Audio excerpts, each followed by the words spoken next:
The Tao of Self-Confidence, episode 606. Welcome to the Tao of Self-Confidence, where I share stories of amazing women who have discovered their inner journey to self-confidence. Visit our website at thetaoofselfconfidence.com. Your inner journey to self-confidence awaits. Well, hello, friend. Welcome to the Tao of Self-Confidence, where I share stories of amazing women who have discovered their inner journey to self-confidence. I'm your host today, Sheena Yap Chan, and today I have a phenomenal lady on the show today. She's a model, and I'm also excited to have her on and share her story with us today on self-confidence. So without further ado, I'm going to introduce you to Kayelle. Kayelle, how are you today? Maybe you can fill in a little bit more by yourself to our listeners. Hi, thank you so much for having me, Sheena. Okay, so I'm only 22 at the moment, so I'm still, starting out, but I've been modeling for almost 2 years now, from commercial to fashion. And I mean, even though my life is taking a little bit of a different path later on this year, modeling will always be something very close to me because it very much contributed to my self-confidence. And as crazy as it sounds with that kind of industry, it's really helped me build as a person. During my modeling, I had a really good opportunity last year to take part in a march through Oxford Street. I'm sure you may have seen it on Instagram. And Oxford Street is a massive, busy street in London. And I marched down with 10 other wonderful women to raise awareness of our own imperfections, not only in the modeling sector, but also just in life in general. So I was marching with, women of different weights, heights, races. A lady had vitiligo, another lady had albinism. And these are all people that have been looked down upon their whole lives for things that weren't in their control necessarily, like their height. Me, for example, being Asian was actually something that worked against me to start off with in my life. And it's just that I needed a lot of confidence to be able to march down a busy street in a two-piece with these wonderful women. But it was so worth it because when you see people that have seen you and they feel so empowered by you, it makes you feel empowered yourself.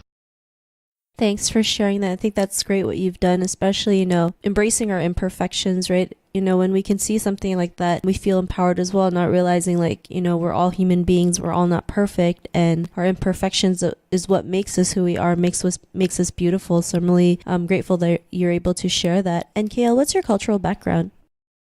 So my mother is Filipino and my dad is British. I have quite a large family on my mother's side. They are all over the world. I'm talking Canada, America, Germany, Oman, of course the Philippines and the UK. Thanks for sharing that. And what'd be your favorite self-confidence quote?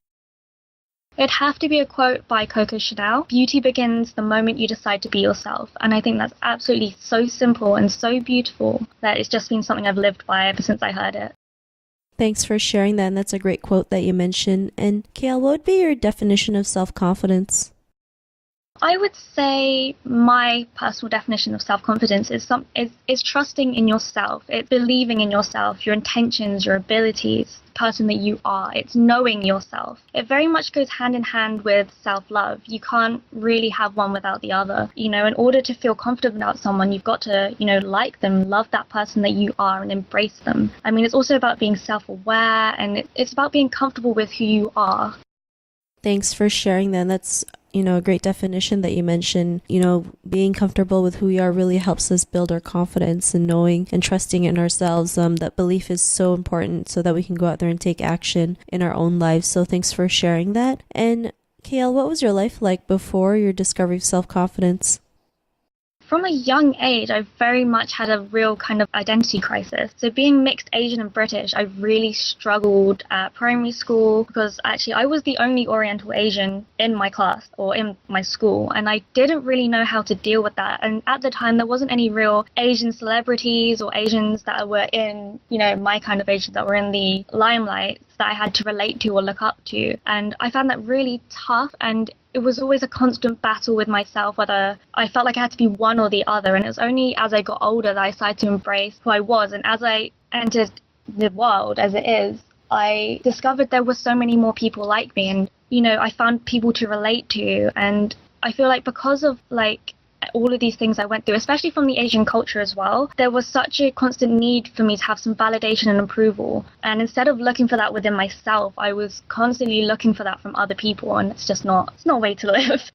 Yeah, I totally agree, especially growing up Asian, we've been programmed to seek that approval, compare ourselves to others, especially when, that's the only way we've been taught, right? Having that rigid path, not realizing like there's so many other ways to live. And yeah, back then there wasn't like a strong representation of Asian people that we can look up to, or there was, but no one's ever talked about it. We don't see them on TV. And it's like, we can't relate to other cultures sometimes because they don't know what we go through. But, slowly we're starting to get better representation, especially, with movies like Crazy Rich Asians, where it shows a powerful Asian cast. And, just seeing that really gives us that confidence boost to realize that what's possible in them is also possible for us. But what was that point in your life when you realized you're more than enough to go out there and be the person that you are today? What was that aha moment? I would say it wasn't just one moment. I think throughout life it's been multiple small moments, and you can't disregard the small moments because eventually they build up to give me the confidence that I have now. And it's things like, it's that survival that gives you that confidence. For example, leaving a toxic relationship and realizing, surviving that heartbreak gives you that confidence because you can do it. Or losing friends and gaining better and more positive people in your life. You may lose something, but you realize that there are better things out there, and that gives you the confidence to carry on and be the person that you are and trust in yourself and believe in yourself.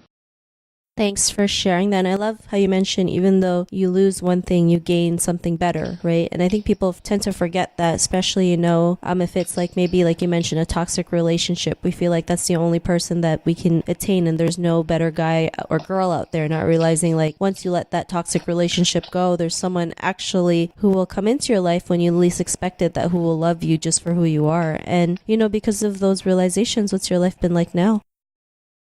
It's honestly so different than I could have ever imagined. And, I adapt every day. And it's, my perspective on life is different. I'm so much less scared to make mistakes. I'm less scared to fail because I know they're going to lead to better things or different things, because you don't know what path you're on and you don't know what opportunities are going to arise, and with this new confidence, I can trust in myself that I'm doing my best and that my intentions are good. I mean, I get so many, I never thought I'd be the girl that has, 8,000 followers on Instagram and, younger girls messaging her saying that, they're looking up to me and, they really want to be, like me, and I'm shocked. I even have parents messaging me saying, oh my god, my daughter, like, I've been showing you to my daughter, I wish she'd be like you. And it's just, it's amazing. I really didn't think I would get to a place where I could inspire people to love themselves more. Yeah, I totally agree. But I think, like you mentioned, when you do something that's in alignment with you and you have good intentions, people will just flock to you. You just attract the right people into your life because, they can see what you're doing. They inspire to be that, and they just know that you're out there with good intentions to create a better impact in this world, to create a better representation of, how to love ourselves and be confident and just go out there even though we are imperfectly perfect. So I think that's great. And, to the woman who's listening to your episode, she may be in her own journey to self-confidence. What would be that one tip you would give to her? I would definitely say to her, just like happiness, self-confidence is very much a way of life and not an end goal. It's something that will take nurturing. It's not going to happen overnight. You will gain it and you will lose it, but it's maintaining it. Even though it's hard, you have to try not to compare your journey to other people's. It's not a competition and everybody is on their own path. Some paths are winding and challenging and others may not be that way. Another thing I would say as well, coming to self-confidence, is surrounding yourself with the right people. Negative people will naturally be attracted to those with positive energy, and they will feed off you, and don't let them do that. It's okay to say no to these people because once they feed on you, they can drain you. And it's, you can work towards surrounding yourself with others of similar energy to yours. What really helped me was surrounding myself with successful and ambitious and strong women, and their habits are definitely starting to rub off on me. Thanks for sharing those great tips. And if our listeners wanted to get to know a little bit more about you and what you do, or check out some of your work, is there any links or social media profiles we can connect with? So I will be starting a blog soon, but at the moment I only have Instagram, and it would be Kayelle, which is KAY.E.LLE. Awesome. Well, thanks for sharing that. And to our listeners, if you want to connect with Kayelle, you can also head on over to thetowofselfconfidence.com and search for Kayelle's name. Her show notes will pop up along with everything else that we talked about. And I really just want to thank Kayelle today for taking the time to share her story and tips with us on self-confidence. So thank you so much, Kayelle. Thank you for having me. Not a problem. It was really great having you on the show. And to our listeners, be on the lookout for another new episode of another amazing woman's journey to self-confidence. And we'll talk to you soon. Bye for now. Thank you for tuning in to another amazing episode of the Tao of Self-Confidence. Get your free self-talk tape for building self-confidence by visiting our website at thetaoofselfconfidence.com. Your inner journey to self-confidence awaits.